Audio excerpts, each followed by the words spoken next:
Migrant Leaders Mentees. Thank you so much for joining us at this Anglo American webinar. Today's webinar is about attaining internships.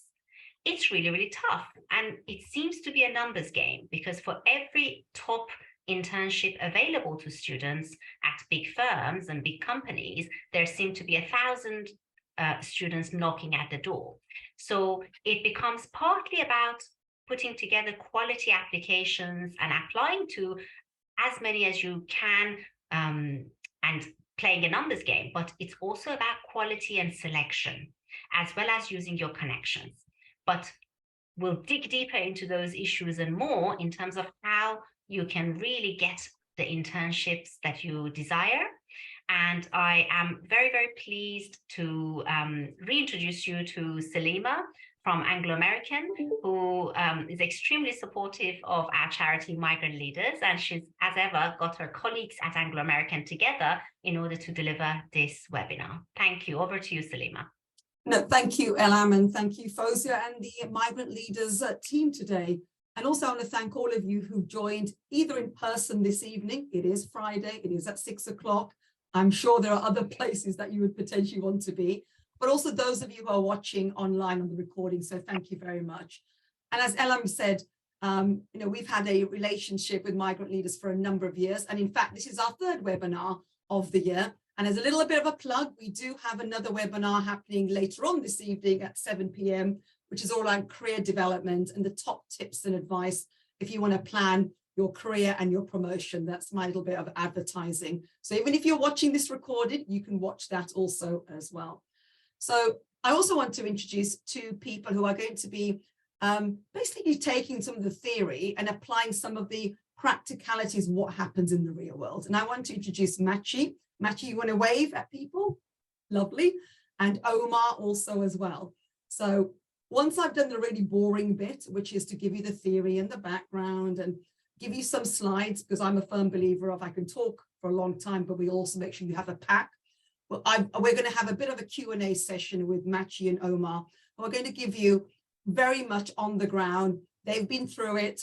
They've got a lot of lessons learned. What words of wisdom will they share with you, with their story, with their background? Because I think there's always a bit of nugget of maybe some truth and a real nugget of, oh, I haven't thought of that. Maybe I should think of that. And even if you walk away from this session with one or two things that you'll be doing, that'll be one or two things more than maybe you would have done before this.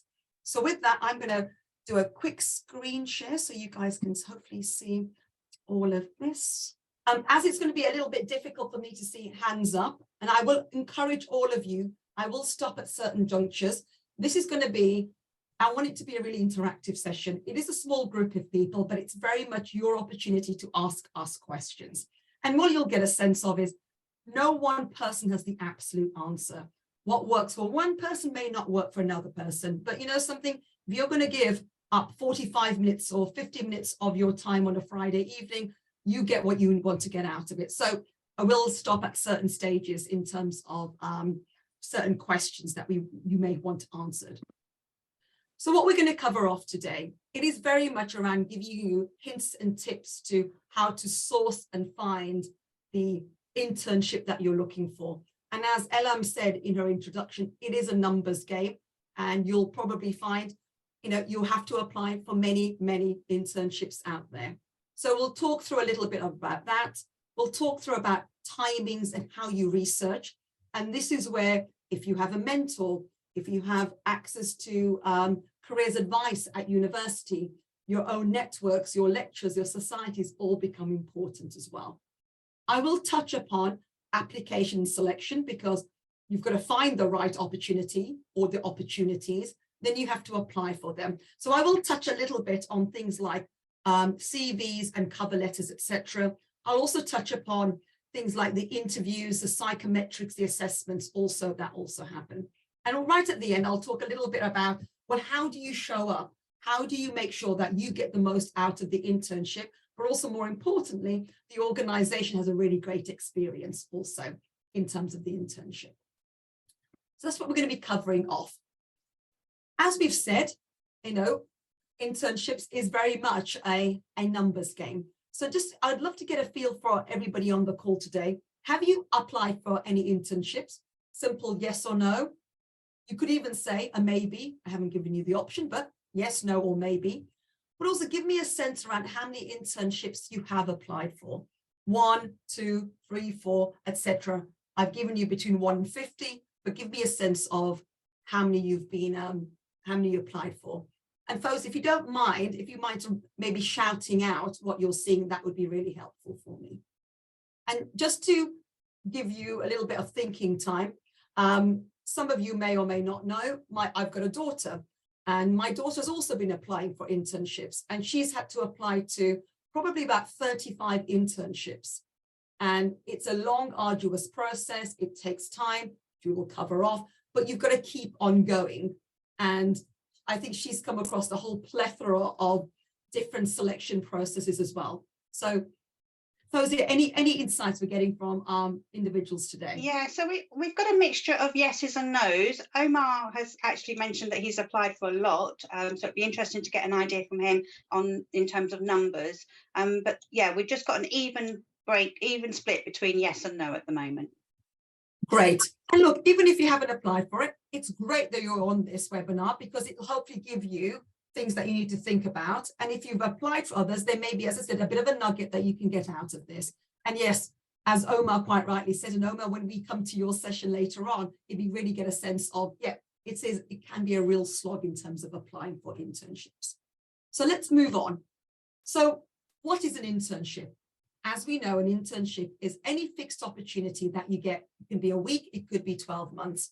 And essentially it's around organizations trying to find students, undergrads, even grads, an opportunity to gain relevant skills. They get benefits out of it as an internship, but also organizations do. So let's talk a little bit about what you get out of it. And some of it may seem quite obvious.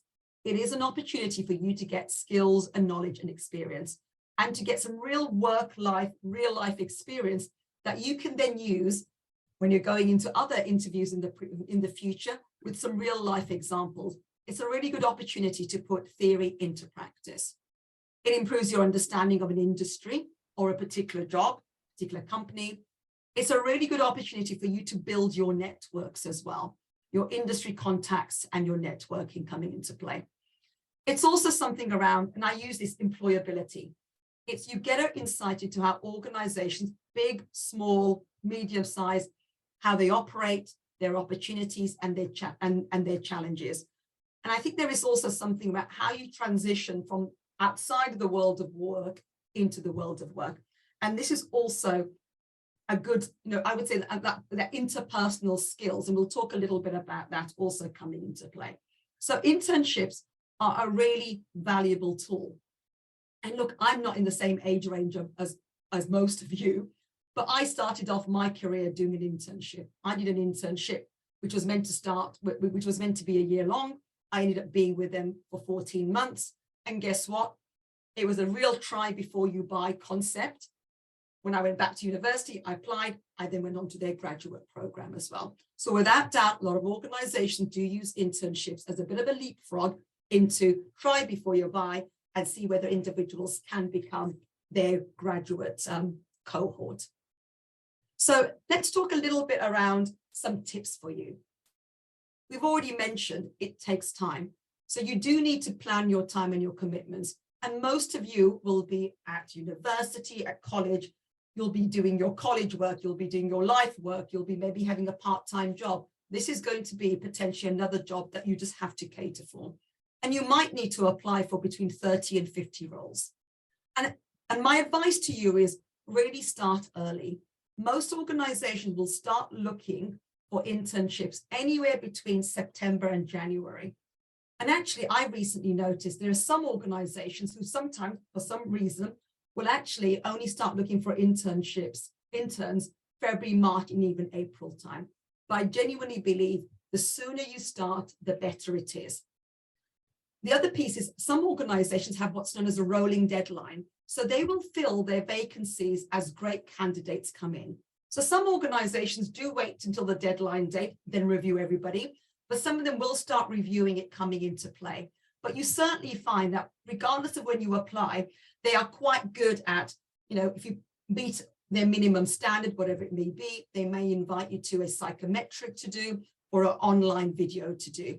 So really is start early.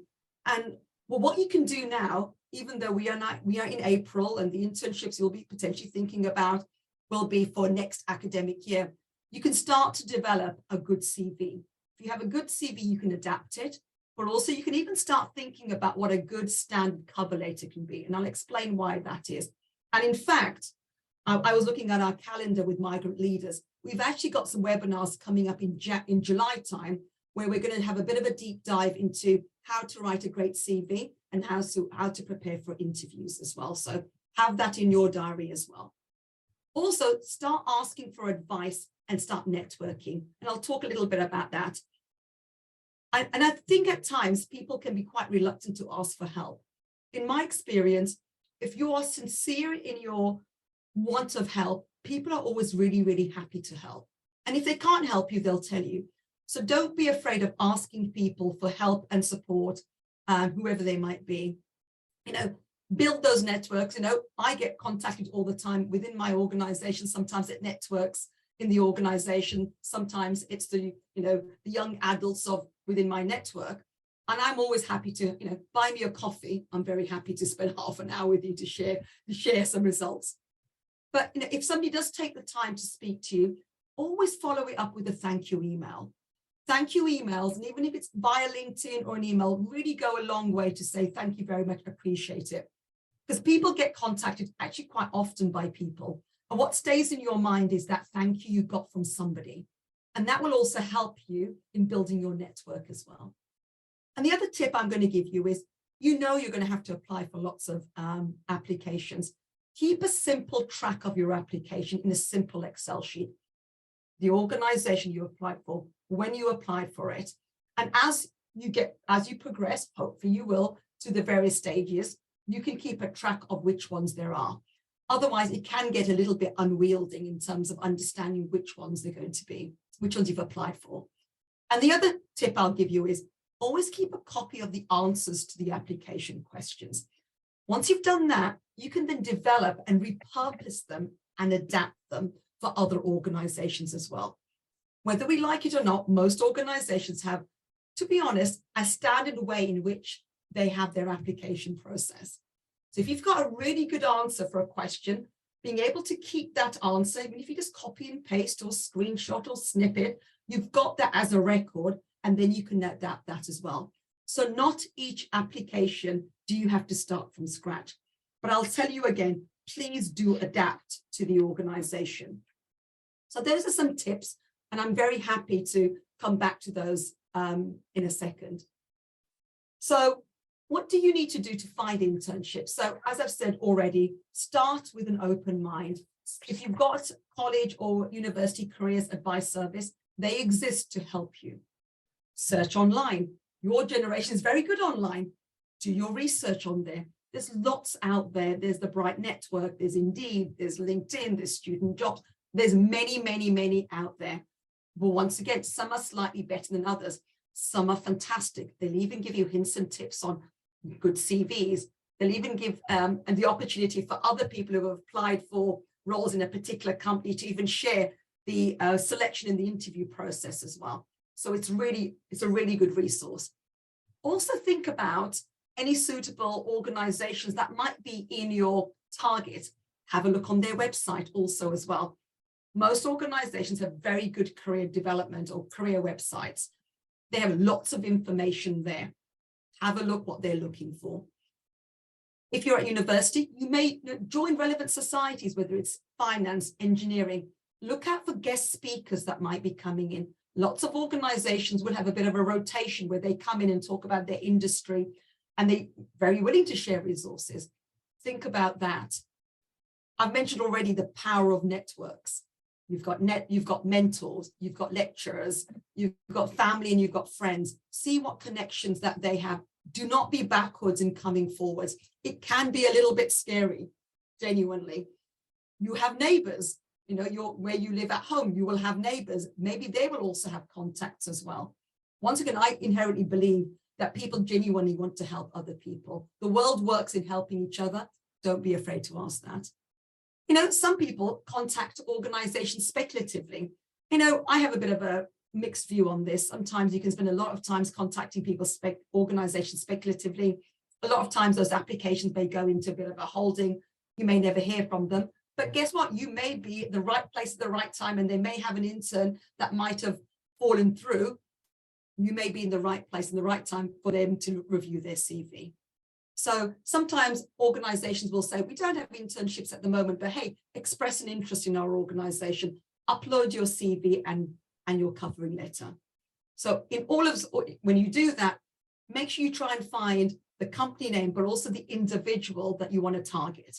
And that individual might be the head of the department. It could be the head of HR, could be the head of recruitment. It could even be the CEO of the company as well, but do some research around it. So there are a lot of avenues that are available. And my recommendation is that you pull on every single one of these items. So let me move on to researching internships. Without doubt, you will find lots of internships out there. You will. There's hundreds of them. Sometimes it doesn't feel like that, thousands of them out there. But I do think there is an art in which you need to apply to look through the internship description. So have a look at what they're looking for, skills or qualifications. What are the main duties, responsibilities, any work experience, etc. Some of them will be very, very high level. Some of them will be quite detailed, depending on what kind of internship that you are looking at. But more and more organizations are actually degree agnostic. They actually don't really mind what degree you have. What they're looking for is a really good attitude. They're looking for somebody who can come in and learn. Yes, there are roles, if you're applying for like legal or finance or engineering, sometimes they look for people who are doing STEM subjects, but that's okay. Have a read of it. So read the role, read the job description correctly. Then research the organization. So look at the organization's vision or mission statement. It'll give you an understanding of what they do. Once again, look on their website. What's the company value and culture? And the reason you're doing this work is because if you apply, being able to integrate some of this research into your answers will give them the impression you've done your research. This isn't just a blanket application that you have sent to 10 or 15 others. You really are adapting it to that organization. As I said, look through their website, have a look through their social media accounts, have a look on their LinkedIn account. They will all have social media out there. See what employees are saying about them, see what they're pushing out, etc. It really helps. And then once again, there's other resources. Look on Glassdoor or Rate My Placement is another one out there to see other students' feedback. So you will find the internships out there. You need to read the role descriptions. Some of them will be high level, some of them will be detailed, but also then research the organization also as well. Because this all provides that insight into your, I would call it your application process. So there is a whole raft of ways in which you will apply for an internship. Some of it will be uploading your CV and a cover letter, which I'll talk about. Some of it might be the basic information, and there's some new psychometrics. Some of them will be, we want your CV, and there's some questions that they want your answers in less than 300 words, for example. So let's talk a little bit about CVs. And as I said, we are going to be having a webinar in July, which talks about CVs. So it is your marketing tool. It introduces you to the organization. You will talk about your skills and the knowledge that you can give. And you might be thinking, you know, Salima, I'm looking for my first job. I don't think I've got anything, but you will. You are all part of societies. You may be doing some volunteering work. There'll be items in which you know that you do that you can put in to show and demonstrate that you've got the right skills. You'll also have achievements as well. Add those in. But also it helps that you adapt that to the role that you are applying for. You know, recruiters, whether AI reads it or whether an individual reads it, will read lots of CVs. And quite frankly, sometimes after a while, I get a bit CV blind a little bit.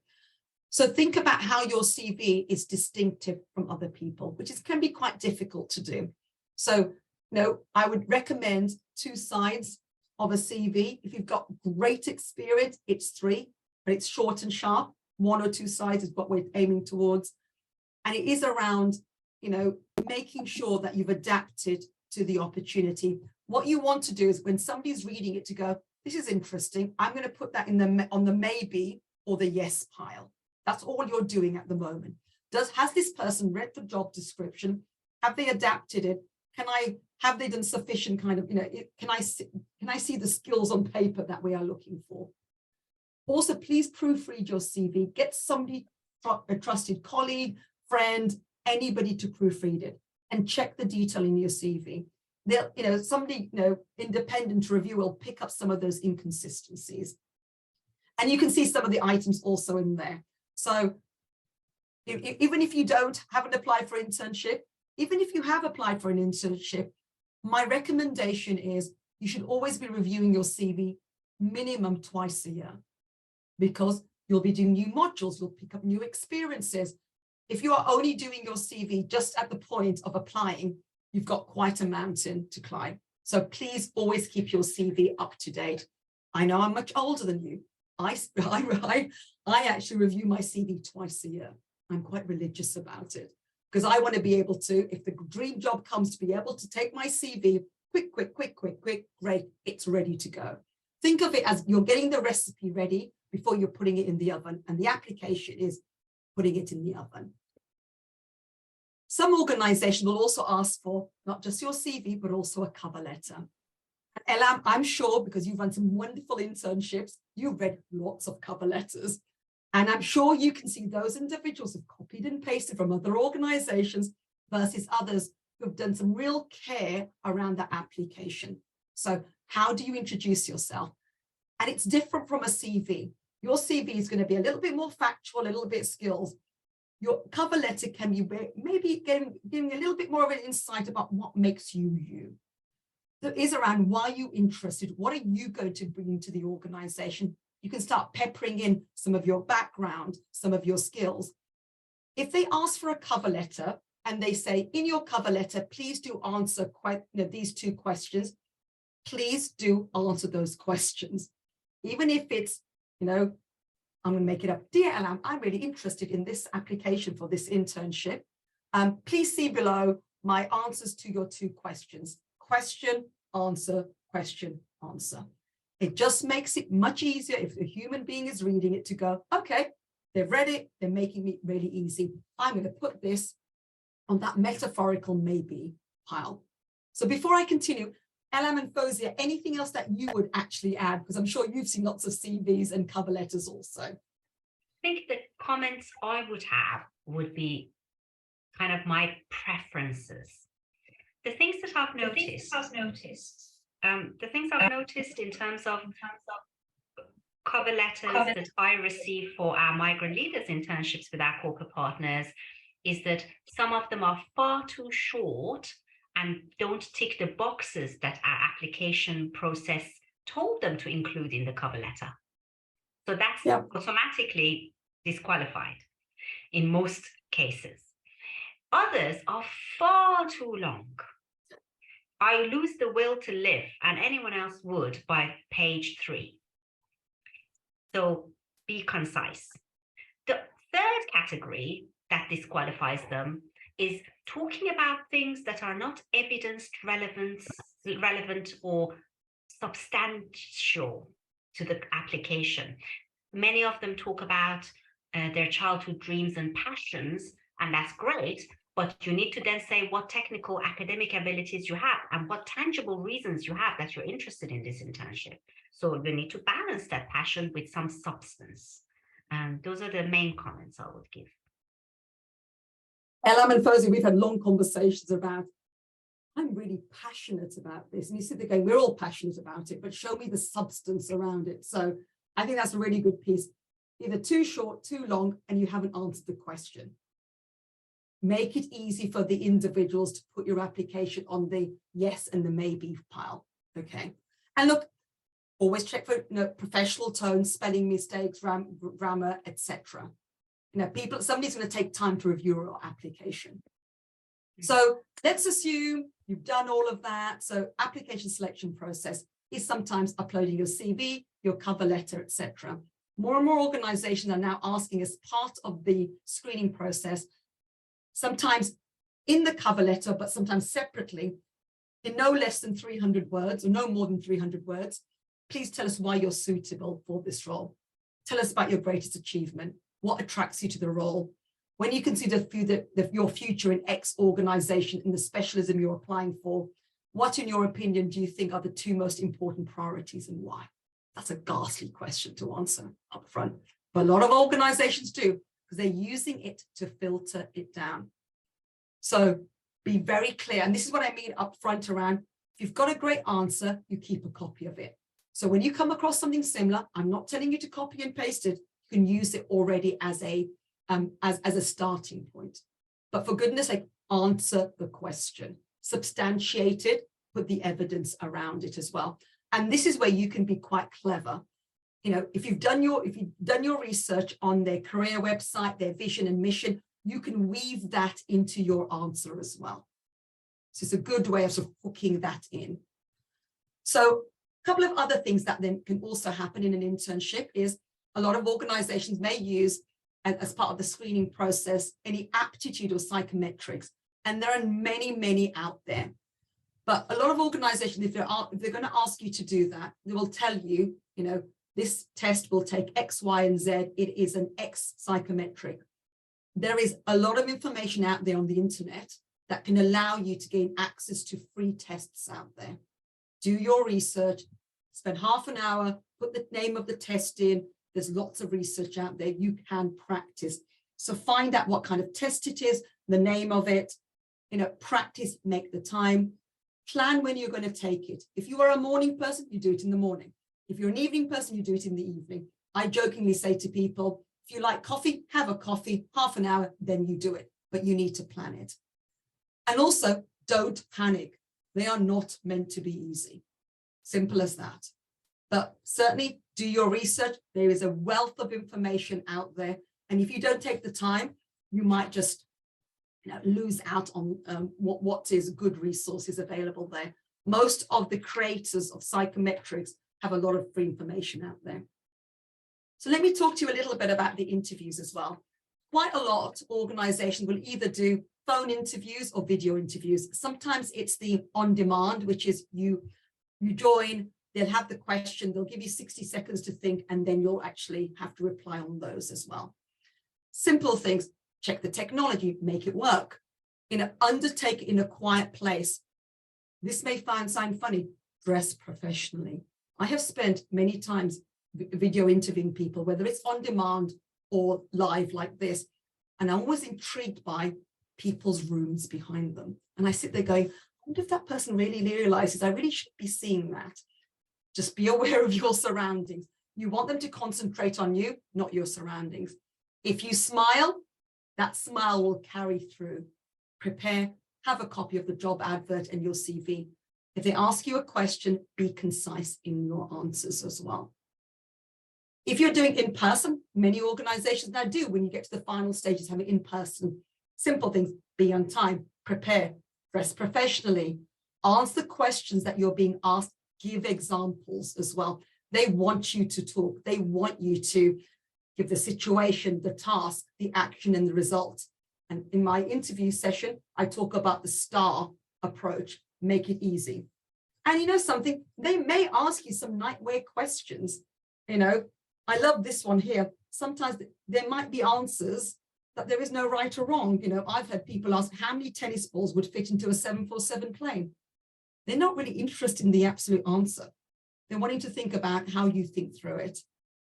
And also remember, whether we like it or not, 93% of our communication is nonverbal. So people are listening, they're watching, they're seeing. And also always come with at least 3 questions to ask. It doesn't have to be 3, it could be 2 or 1. There's nothing as frustrating as you have a great conversation. So, do you have any questions for us? No. It doesn't give that great impression. So always come ready for those kind of questions also as well. So let me talk to you a little bit about, I'll briefly touch upon this, on assessment centers. I am finding now more and more organizations are doing mini assessment centers as well.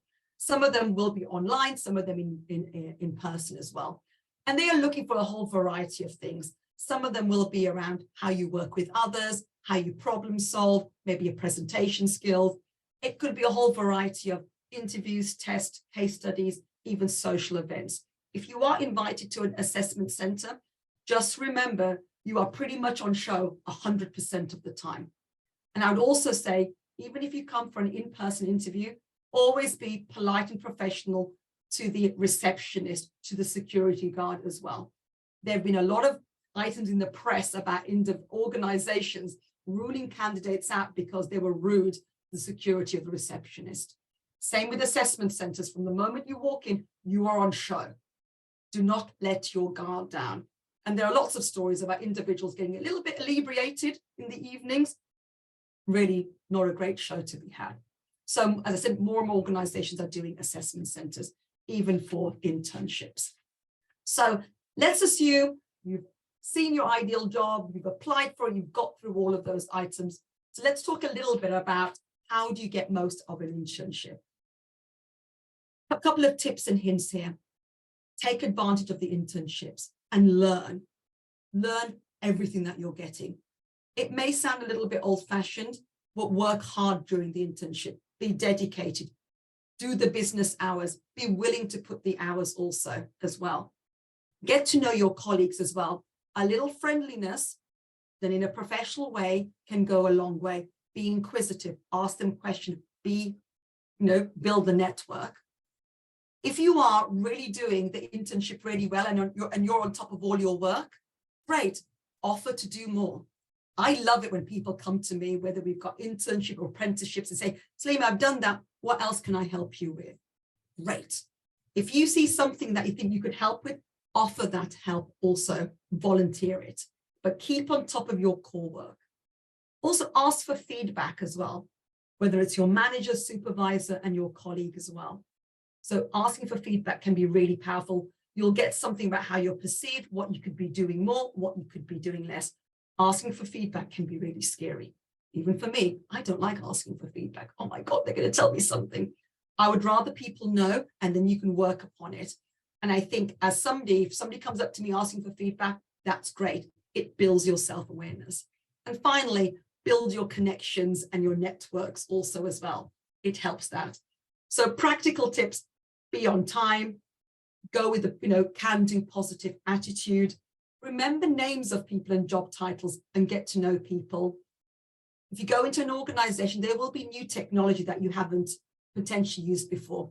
Do your own research. You may need to do some homework in your personal time to understand a particular technology. It will get noticed. It'll get noticed in the positive way. I've mentioned about being curious and asking questions. Don't just sit there thinking, I really don't know how to do this. Ask questions, that's for sure. And also use your own initiative to actually also manage those items, but also get organized, be proactive, and stay that way as well. So you want to make a really good impression, not just from the moment you walk in, whether it's virtual or whether it's in person, all throughout the end of it as well. Elam and Fawzia, I'm going to hand over to you a little bit to say any other hints and tips that you can think of in terms of internships that make or break a good internship. One thing that I would add is the point about asking questions, Salima. If somebody is confused, if you find yourself confused about something, you don't understand what's being said or what's being asked of you, the likelihood is a lot of other people don't understand. So it's always, it's helpful if you ask the question, because you're probably asking it on behalf of other people as well. And it gives the opportunity to the person who's trying to share information with you to try and explain differently to, improve the understanding. So there are never stupid questions. It's always worth asking. And, I sometimes actually make the point of asking what might sound like a stupid question just to test my understanding. So absolutely. Because in some ways, I suppose these are life skills as well. They really are. They're not just for internships. It's throughout your life being able to ask, seek understanding, be curious, and to check. They really are life skills coming into play. Great. Actually, that's what I was wanting to talk through. So that's very much a big whistle-stop tour of finding an internship, using your networks, applying, and getting the most of it. And we could easily go on for a very, very long time. So I'm going to stop sharing, because what I'd like to do is to give you guys all an opportunity to ask us questions, but also then I would like to hand over to Machi and Omar, who are also going to share with us a little bit of their journey. Of course, thank you very much. Hi, everybody. I'm Machi. Lovely to meet you. I'm glad to be here. I studied chemistry at my final year, and I did an internship within an investment bank in the sales and trading division. I did it last summer, and I'll be starting full-time in July. So just a bit about my background. So when I started uni, I thought, yeah, chemistry. I loved chemistry. But I kind of quickly realized I didn't want to go into it as a field. And I was kind of a bit stuck about what I wanted to do. What's quite good about university is that there's all these societies, which I decided to join all these different types of societies. So I joined some of the finance societies, and finance was a completely new world to me. And I was like, wow, this is kind of interesting. So I made it a mission to myself where I was like, well, why don't I find as much work experience in this finance world to see if it's really for me? Then I found out there's a thing called spring internships, which are like 1 or 2 weeks, usually in the springtime, where you can have a taster of what the finance industry is like. So I applied to them, and I applied to quite a lot, about 25, I think. And I ended up doing quite well in my applications. I think I got about 22 offers from out of the 25 I did. And then later on, I can definitely touch on how you can maximize your applications to do really well. So then I did these internships in different industries. So I did it in accounting, I did it in finance, I did it in insurance, I did it in sales and trading. And it's really good, especially if you don't know exactly what to do, it's good to diversify your application to figure out what you want to do. And that's the good thing about spring weeks. Then the spring week I did within sales and trading was the one I really liked. And then I was able to convert that into a full-time internship, which I did last summer. And that was great. And then here I am now, about to start in July. Thank you very much, Machi. I look forward to any hints and tips about getting a great success rate. So that you clearly did something right, which I'm sure everyone would like to hear. Omar, what about yourself? Tell us a little bit about you and your journey. Yeah, hi everyone. I am Omar. I'm currently a final year student, electrical and mechanical engineering. And then last year I was on a year out on an internship with Gravitas, where I did 9 months with them. So my internship journey generally started from first year. In the summer of first year, I decided that I wanted to capacitize myself to maximize my experience as much as possible, so that after graduation, I can be able to utilize some of the skills that I've gathered to get a good job and then make something out of my life. So I applied for an internship with Land Foundation, where I was involved with programming and then setting up a website for a university's virtual learning environment, where people who are learning from school, which became a very integral part of learning from home experience during the COVID-19 era. So I did that, and then after completing that, the company was interested in me doing it the other year again, but in this capacity as serving as a mentor to the new interns that are coming in, which was indeed very good for me. So in general, I've applied for a number of different internships throughout my studies, and just making sure that any experience that comes up is very vital towards my personal development. And also the activities that I do helps towards capacitizing myself, building my communication skills, my flexibility, my different learning experiences. So I did a lot of that. And then I was able to also build a society within the university, Edinburgh University Model African Indian Society, which was the first of its kind in the whole UK and the second in Europe. So when I did that, I used that experience to build my flexible communication. So in interviews and in my CVs, I used that to gain my first internships and stuff. So in general, I did a lot of learning processes from the different sectors of the environment, but my major interest is in renewable energy, because I'm interested in renewability and in energy storage and all of that. And that's where I've been going. But it's been indeed an interesting journey, and I hope to share a lot of it and tips about building my CV and all of that. But in general, it's been good.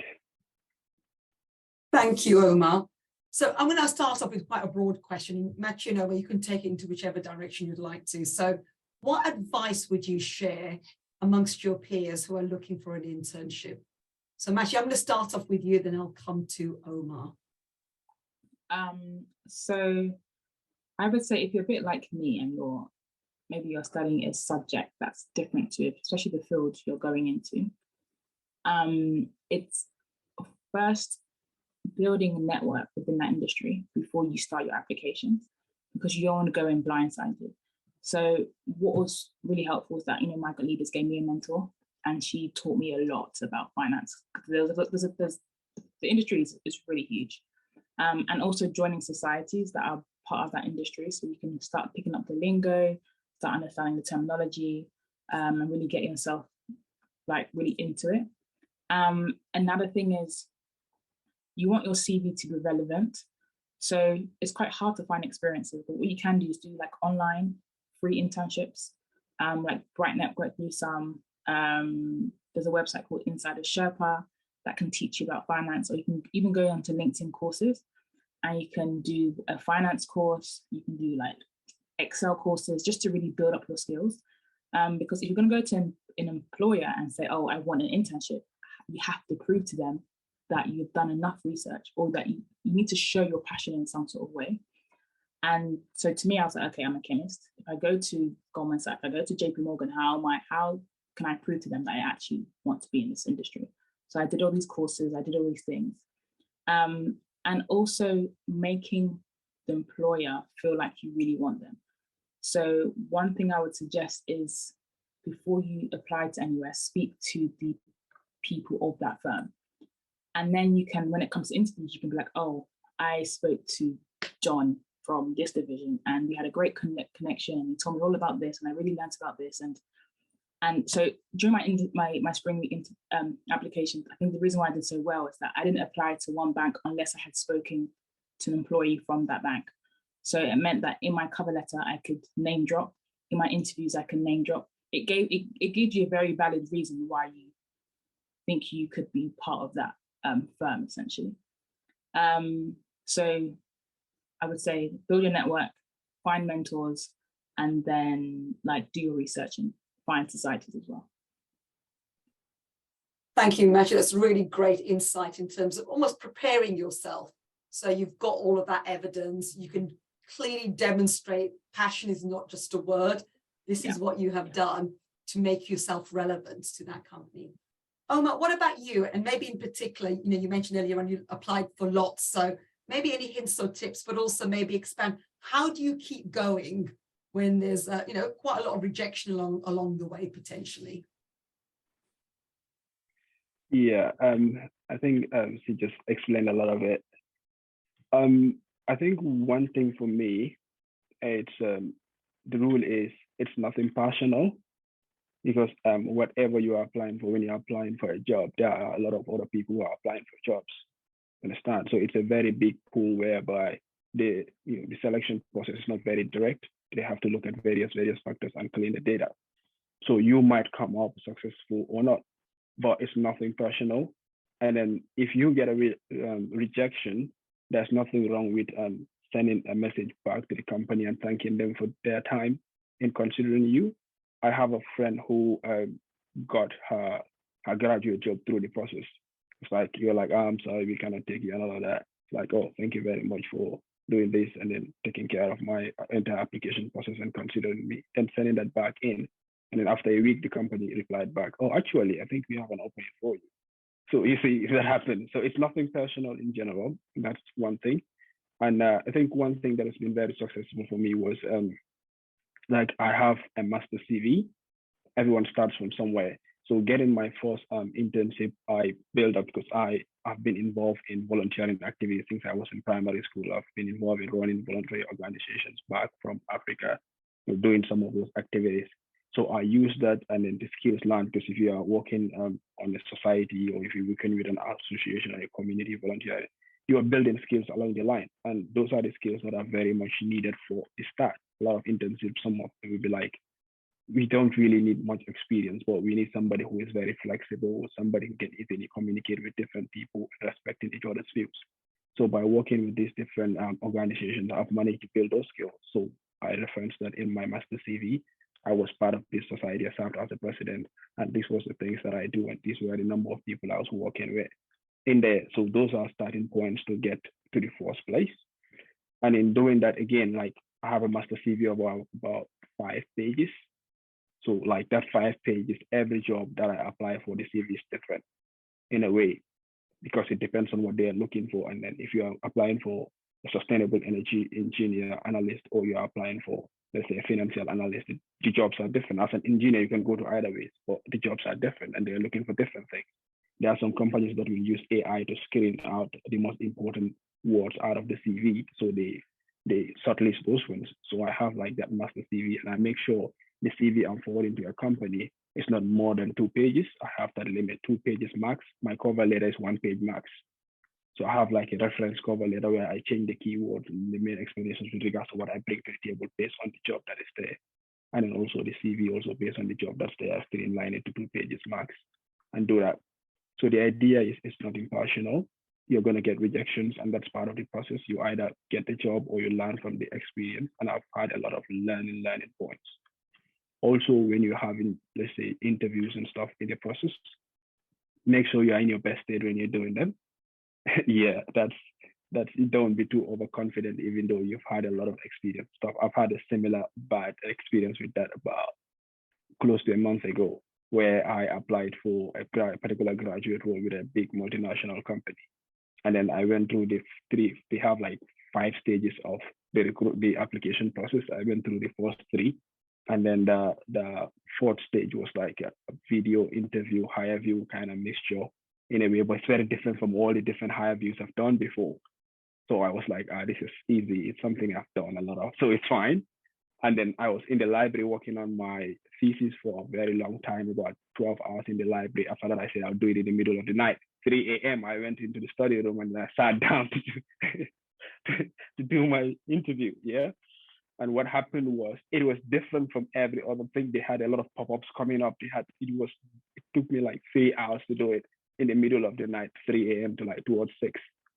So there were times that pop-ups came up. I didn't know they were coming up and they were recording. I didn't know, like 3 minutes in, boom, all of that. So it would have been a lot better if I was like fresh from bed and ready to take things fresh and all of that, instead of having like 14 hours of work and then adding that on top. So take your time. Don't be overconfident. Any rejection that comes up is not impartial. You're just learning from the experience, and then life goes on. And then you get there to take advantage of your network too. Because I don't really, like, I reach out to people a lot when I'm applying for any job. I just go on LinkedIn and start people working there, and I go, hey, so I just realized you work for this company and I'm applying for a job. About that. I remember Elham, I remember reaching out to Ben through my previous migrant leader internship, and then we had that discussion about, this is an internship opportunity with you. What do you think about it? I'm trying to apply. This is my CV. What do you think?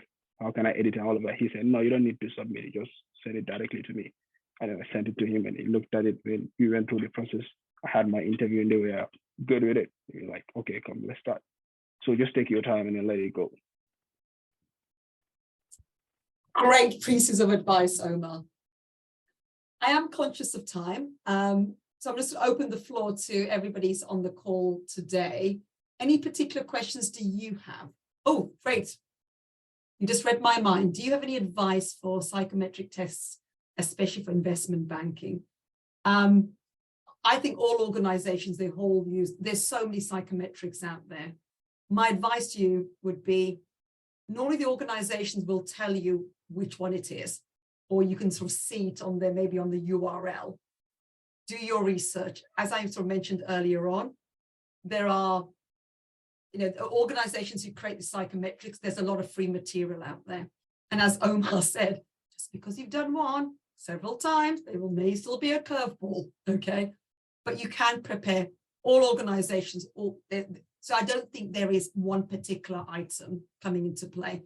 But that's where, I mentioned earlier on about having an Excel sheet with all your applications.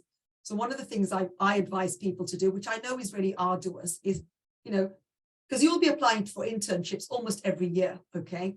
If you're applying to one company, just write down which psychometric it was.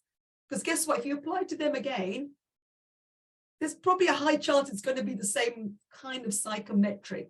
It won't be the same test, but the same type, maybe from the same company.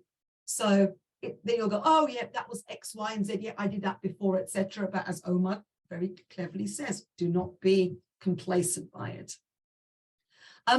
One piece, oh, go on, Ella, Fozia. What advice should you give to someone who might be shy about reaching out to other people in the company they want to apply to? Mashi, do you want to, you seem to be the master at this. Go on, tell us your hints and tips. I think it's more comfortable when you reach out to someone that you have some sort of commonality with. So whether you go to the same uni or you study the same subject. And I find that when I was reaching out to employees that went to UCL, a lot of them would reach back to me.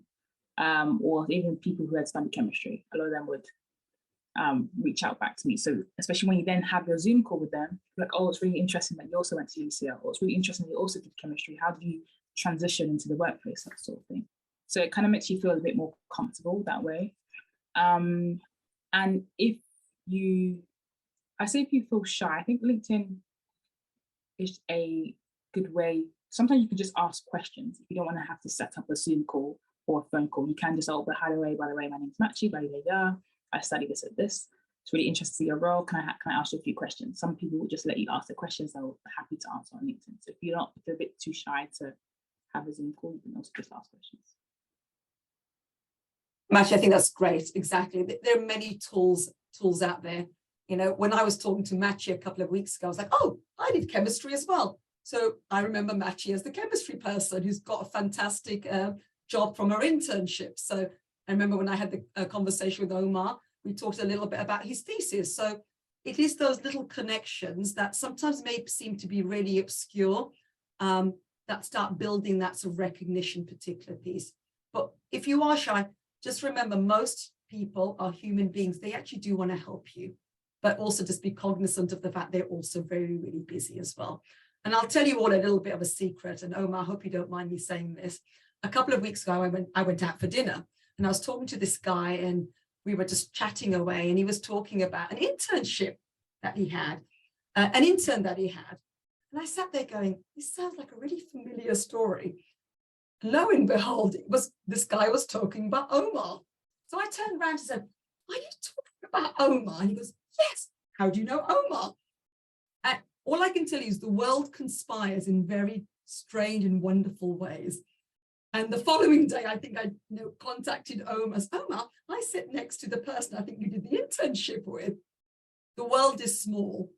Always have that kind of positive impression that you're leaving with people. Omar left great impression with them, okay? And always do reach out to people.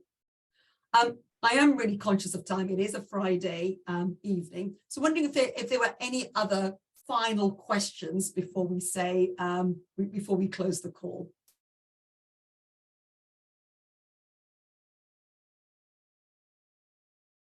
If no, that's absolutely fine as well. What I will be doing is after the call, I will be sending Alam and Fozia a copy of my slides. They're my interpretation of it. I think some of the great advice that Machi and Omar have given is really, really, really great. They do give the real world example going on as well. So really happy that we've had this session today. Omar and Machi, thank you very much for having this random person like me hound you for weeks on end.